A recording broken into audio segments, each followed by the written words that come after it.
Star Wars collectors, and welcome to another Bossk's Bounty video, and welcome to episode 43 of Ask Bossk's Bounty.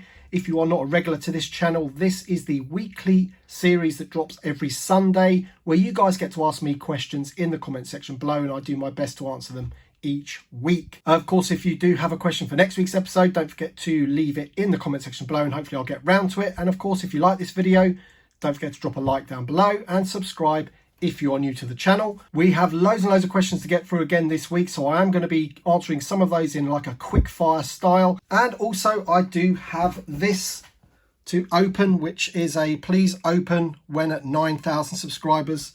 So nice bit of fan mail to open later on in the video. So let's get on with the first question. Matthew Herman says, love your videos. Thank you, Matthew. Question, have you ever made or attempted to make a custom figure? So short of actually doing like a head swap here and there, I've never actually made a custom figure. It's just not the sort of thing that I'm any good at. Painting and art and all that kind of thing, I'm actually quite rubbish at, really. But somebody very nicely is making me a custom figure, especially for me and my YouTube channel. They're called Twin Sons Customs on Instagram, and I'll chuck a image up right now of the custom that they're making for me. I believe this is the Trandoshan from the new game that's coming out. I think it's called Star Wars Squadrons or something, where you're flying around loads of vehicles, and he's actually a sort of Bossk or Trandoshan pilot, and he looks absolutely awesome. So I can't wait to receive that, and just looking at the pictures, it looks really, really good. So thank you for that. Brian Myers says, question for next week, do you think the 3.75-inch figures are a trial run by Hasbro to replace the vintage collection with 5POA to make them more vintage-like? So I think you're referring to the figures, the 5POA figures in those packs with the essentially just repacked figures with maybe a droid that we've never had before. No, I think Hasbro mentioned on that live stream that essentially this is the last sort of time that we're going to see 5POA for a certain period of time anyway. You know, they said that they're going to go into the vault, as it were. And I think the vintage collection is definitely, you know, super articulated, modern style, highly detailed figures on vintage style cards for collectors. And the retro collection that they have is obviously the vintage style figures, 5POA on those retro cards. I honestly can't see them. If they ever bring 5POA back, I think they'll be on their own card back. And they're only going to do that when the market suggests, or they have some kind of data that says that 5POA is needed again, essentially. Bidu Sukul says, great video as always. Thank you. No, thank you for watching, my friend. I have a question, if I may. Do you think they will do a separate retro vintage wave in 2025 for the Power of the Force? And if so, what figures would you like to see in such a wave? Cheeky bonus question, would you like to see the coins included with those or have them left out? So I would imagine that they will get round to those Power of the Force figures. And I think it may be before 2025. I know that we're getting a new wave, or potentially two waves, of the retro collection next year. And obviously that's going to be before 2023, which is the 40th anniversary of Return of the Jedi. So they're going to be bringing out those before that year. So will next year's figures be a Return of the Jedi wave? Will they be a mixed wave? I really don't know. I think they would miss a trick if they didn't do the Power of the Force ones with the coin. The price point would definitely go up slightly with the coin. But I would love to see, you know, Luke Skywalker in Stormtrooper outfit, a Man, people like that would be brilliant. And, you know, any of those last 17, Yak Face perhaps, be awesome. Aped 3 or Aped 3. Do you collect Star Wars trading cards? I don't. I've bought maybe one box of them before, and that is it. Owen Brown says, highlight of my week. Thank you, Owen. Thanks again for his question. Goodfellas is an absolute classic and definitely in my top 10. So that's referring to my favourite films last week. Question for next week. When do you think we'll see more original characters in the vintage collection? I still can't believe we've not got the Emperor Yoda or Ben Kenobi. As always, thanks for the content, Tim. Yeah, so I've got a feeling next year we're going to see some of the original 96 classic figures from the vintage figures from back in the day. Hasbro on their live stream did say, when somebody, I think it's in their Q&A at the end of the video, they were asked, you know, where's the focus going to be for the vintage collection, or what can we expect from the vintage collection in 2021? And the lady on there said that we can expect Clone Wars, we can expect more Mandalorian, and we can expect more from the 96. And she actually said that. So I can see that we're going to get some of those figures next year. The Emperor would be awesome. I'd love to see the Death Star droid. I'd love to see Hammerhead, squid head. There's just so many that they still need to give us from the original 96, but they'll get there eventually. Salford Nurse has another question about the retro collection. It says, if Hasbro did a retro figure line of the original trilogy films, but with characters we never originally got, like the Tarkin and the Luke Snowspeeder pilot that came with the board games, are there any figures that you'd like to see? He'd quite like to see the Blockade Runner Rebel Trooper or the Leia in her second outfit from Bespin. Yeah, they're two good ones. I mean, from A New Hope, there's quite a few. As you mentioned, I'd love to see the Rebel Fleet Trooper. That's definitely one. I'd love to see the Sand Trooper. You've got Aunt Beru, Uncle Owen. There's just a couple to name a few that I'd love to see from A New Hope. And then if I was to move on to Empire Strikes Back, for example, you've got the Bespin Escape Leia, as you mentioned.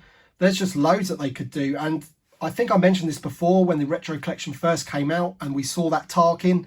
I did kind of feel that they, missed a trick. I know they're giving us the old figures and some people like that, but I think it would have been really cool if they'd just given us all new characters that we never got back in the day. That would have just been awesome, and collectors would have just gone nuts for those. Consult Moi 433, I think that's how you pronounce your name. Question for next week: do I buy the Millennium Falcon 75192, which I believe is the Lego one, or the recent Galaxy's Edge Smugglers Run one? I'm struggling to make a decision. Your advice would be much appreciated. Also, thank you so much for your updates. I always look forward to your videos. Thank you very much indeed. Okay, so I'm going to be pretty biased about this, aren't I? Because obviously I'm into action figure collecting. But however, I do have quite a large Lego Star Wars collection. And I did own the original UCS Millennium Falcon. And I do know that the new one, the 75192, is highly, highly detailed. It's the biggest Lego set ever. It comes with, I don't know, 7,000 pieces or something.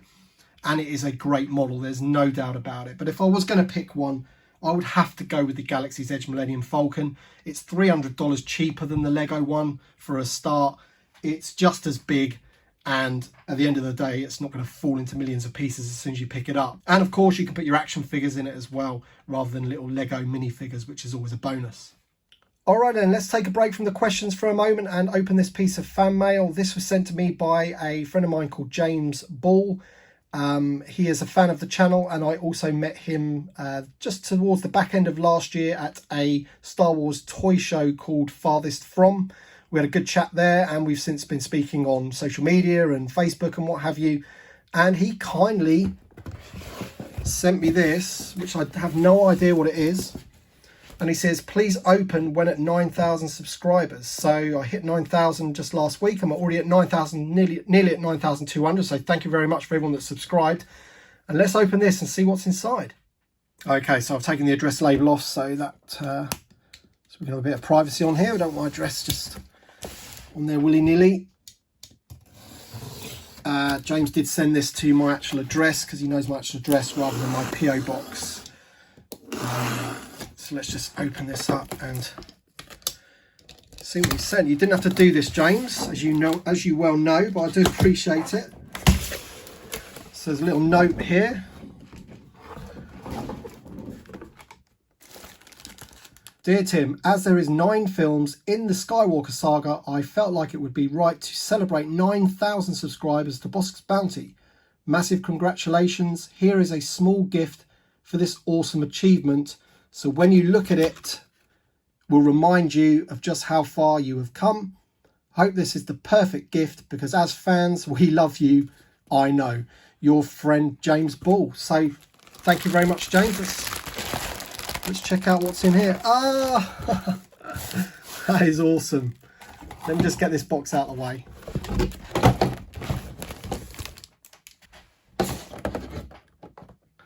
Fantastic. Thank you very much, James. You didn't have to do that, mate, really. But for anyone that doesn't know, I actually ordered 2 of these on Amazon. And for some reason, only one arrived instead of 2. And it arrived completely damaged, so I had to send it back. So I sent it back, and my other one is still on pre-order. And basically, they're not going to send it, are they? It's just not going to happen. So this is the last one that I needed to complete the full run of the 40th anniversary of The Empire Strikes Back 6-inch carded figures. So I really appreciate that, mate. Yeah, I feel very spoilt. Thank you so much. Hamish Lipscomb says, question, since Hasbro released the Star Wars The Black Series 6-inch Tebow, do you think they're going to make Chief Chirper, Wicket and Low Grey Medicine Man in 6-inch? Hope Mrs. Bossk is doing well. Thank you very much, Hamish. I'm pretty sure that's inevitable. I think the 3 that you've mentioned there would be the ones that they would go for. They're the most famous ones from the original vintage line, except for Tebow, which they've already done. I was actually surprised that they didn't open it up with someone like Wicket or Logray. But Tebow's a very cool figure. They're obviously doing Papaloo with the speeder bike, the exclusive set that you can get, and he may come out on a single box by himself, you know. But I think the reception that they've had for the Tebow figure, I think it's inevitable that we'll get the Chirper, Wicket and Logray at some point. Dawson Smith says, question for next week. If you were to pick 3 vintage Star Wars vehicles to go into the vintage collection, which ones would they be? Mine would be the Rebel Transport speeder bike and a new AT-AT. So yeah, I would pick 100% the speeder bike. I did a video on that not so long ago. We definitely need the speeder bike in the vintage collection. I would also pick the Imperial Shuttle. Absolutely mammoth vehicle. That would look awesome in a vintage style box. And then I'd probably go for Darth Vader's TIE Fighter. I think it's a really cool TIE Fighter, and yeah, that definitely needs to be in the vintage collection. Neil Robinson says, Bossk, what is your opinion on butterfly shoulder joints? Could they be engineered for 3.75 inch scale? I think they make a huge difference on the newer Black Series, and I can't stop posing them around. So for anyone that's watching that doesn't know what butterfly joints are, they are these new joints in the arms, and they enable you to move the arms like that. Sort of like in I guess, butterfly wing motion. And I would love for the 3.75 inch figures to have those, essentially. I mean, especially for maybe people that use lightsabers, you could really get those arms to holding the lightsaber in 2 hands without them pulling apart. I think that's a must, and I really do hope that they do that. Roland's Reviews. Hi there, Tez. Tez does great videos. If you haven't watched his channel, he's really into vintage Star Wars, old school vintage Star Wars. Great channel. And he says, really love your content, Tim. I have a question. What do you edit with to make your videos, and what do you prefer to do, live streams or normal videos? So to edit my videos, I have a Mac, so I just use iMovie. It pretty much does everything that I need to do. It can do these types of videos. It can do videos where I, show images or whatever for like news type reveal videos. Yeah, so it does everything I need. If I, one day maybe I want to learn how to use something a bit more complicated, but for now that it does me absolutely fine. And do I prefer live streams or normal videos? I think I'm about the same, really. I don't really mind. I do like live streams because you can really have a good conversation with somebody, but I do enjoy making the videos as well. So I don't know. It's hard to choose between the two. Neil Fairbrother says, thanks, Tim. Great content on all the videos as ever. Thank you, Neil. Question for next week. What do you use to secure all of your carded figures on your wall? Thanks. So I essentially use star cases, Protect star cases, which are these things here. Probably cost about £2.20 each, I guess, something like that. And I use a nail in the wall, essentially, and just hang them on those. It's nothing too complicated, really, if I'm honest. The heavier figures do have an issue with swinging slightly on because of the weight of the figure on that one side, but apart from that, I don't have too much problems with them. They hang there pretty well. The Licensed Nerd says, how do you feel about the pricing of figures now compared to back in the day, considering the quality of some we get? My sister says they're too expensive, but I'm on the fence. Great vid as always. Yeah, I mean, obviously, of course, we'd all like figures to be as cheap as they were, say, 10 years ago, but I just don't think that's realistic in this day and age. I think there's a lot more things that come into it these days. Production costs have gone up, everything's made in China, and the Chinese economy is booming, and essentially the people working there get paid a lot more money than they used to, so factory production costs have gone up, I would imagine. And then of course you've got inflation and all those things, so the fact that figures have gone up £3-4 or $4 or whatever, I think that's an inevitable thing over the course of 10 years. George Aiken says, question, do you think Hasbro should release a vintage collection set of vehicles from The Empire Strikes Back like the AT-AT, Snowspeeder and Tauntaun? So essentially they already have made those, but albeit back in between 2010 2012, we have already had a Tauntaun. It's here. It's a really good one, actually. I really like the box. Very, very vintage style, isn't it? Of course, being in the vintage collection, but it really does look like the original box. They've done the AT-AT, and of course they have done the Snowspeeder. I can see them re-releasing those. They have already re-released the Slave One, the X-Wing, and now the Millennium Falcon, but with new paint apps. And essentially I could easily see them doing that with the Snowspeeder, and maybe even the AT-AT. But Maybe they've missed that opportunity this year with the 40th anniversary of The Empire Strikes Back. I really do hope they never re-release the Return of the Jedi AT-AT with the muddy feet in 2 years' time for that anniversary, because yeah, I really don't like that version. But yeah, for those three, they have already done them, but of course they may re-release them at some point. Collector 1970's got a good question here. It's Bossk, do you think when Hasbro re-releases a vintage collection figure, do you think they should change the card back of that figure so not to affect the original card's worth? So as you can see in front of me here, I do have the latest wave of re-released figures. We've got Darth Maul here, which I did the review of just yesterday actually, so please visit that video after this video. And I will be reviewing these three over the next coming days. I'm in two minds about it. Obviously, you know, people that have already got these figures would perhaps like a new card back. But then again, it's kind of making them buy the same figure twice, because essentially you're repacking the figure and then saying, oh, but we're going to make collectors want this even more because it's a new card back. Whereas if they're just releasing it like it is, then essentially if you've already got the figure, then do you really need to buy it again? Many collectors out there will probably say yes, because they got the new face paint deco and all that kind of thing. Like me, I already had Darth Maul. I've bought him again. But would I want him on another card back? I personally would say no. I'm not really for that. I think you just release them how they were. And as I've said before about reissue and repack waves, I'm okay with them doing this sort of thing so long as it doesn't impact the amount of new vintage collection figures we get each year.